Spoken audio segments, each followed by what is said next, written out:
Imagine losing your child and then getting thrown in jail because of it. Earlier, we sat down with Nyisha Beemon, a warrior mom from Chicago who lost her 18-year-old to gun violence. Take a look. My daughter, Nyisha Beemon, was senselessly killed at a convenience store in 2020. I received a call from a friend of mine saying someone had got shot that she knew in the convenience store on 79th and Avalon. I looked at geolocation and she was in the area. I was met with detectives. They didn't give me any information. They just told me to go to the University of Chicago hospital. And they was like, well, somebody got to go see her, view the body. She was like looked like in a maintenance storage closet and just like thrown there. No post-mortem care, no care, make her look presentable to the family. And when I saw her, I passed out. And it's like I was having an out-of-body experience watching another mom go through it. I heard someone tell that same mom, which was me, this is the inappropriate way to grieve. I was arrested, spent overnight in jail. They was just, mean and cruel bystanders. Like, wait, her daughter just was murdered. And then the detective, he was like, he don't give a F. I mean, it's like it's nothing to them. Shootings are very common in Chicago. We're looking at roughly 700 killings in Chicago, murders this year. Jail was 18 when she was murdered. She was at going to Malcolm X College studying nursing. She wanted to become a nurse like me. I had my life all figured out before I lost my child, but I had to sit down and revamp everything. And this is who I am now.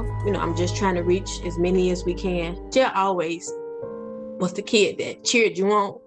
So I hope she don't think I'm doing too much. That's what she said, but I don't be doing too much. Welcome to DBL, Nyisha. Tell us how proud you were of Jaya, knowing that she wanted to follow in your footsteps and become a nurse to help others.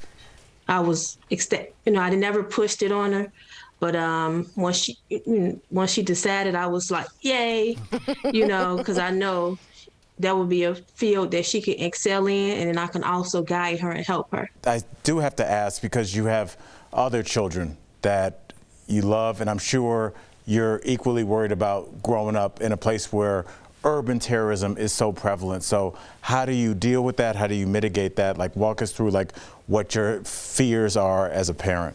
My son is 18. He want to go out, explore, be a teenager. I constantly say, hey, you cannot sit in the car, come straight in the house, or don't sit and wait for your friends too long in the car because you can get struck by a stray bullet in the car. I wanted to ask you this, and most respectfully, what moment do you consider your rock bottom? The moment you lose a child is rock bottom. But when I was arrested, dragged out of the hospital, arrested by Chicago police, because I was not grieving appropriately, sitting in the jail cell while my daughter was deceased, murdered, that was my lowest point in my life. Well, you have really taken a very traumatic experience that will be with you for the rest of your life and put that into action. So you aren't just talking about it, you're being about it, because you started Warrior Moms of Chicago and the Nyisha Beemon Foundation.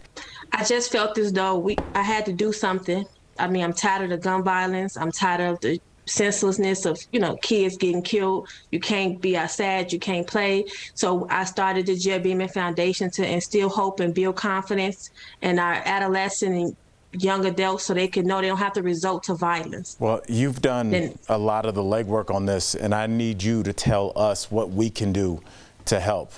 A lot of the moms, we try our best to get it in front of media so it's something or someone in power can see it and do something about the violence. We take donations, but we want volunteers. We want solutions. We're all we have right now. We want to thank you so much for putting your heart and your story out there. DBL Nation, you can support by visiting the NyishaBeemonFoundation.org for more information.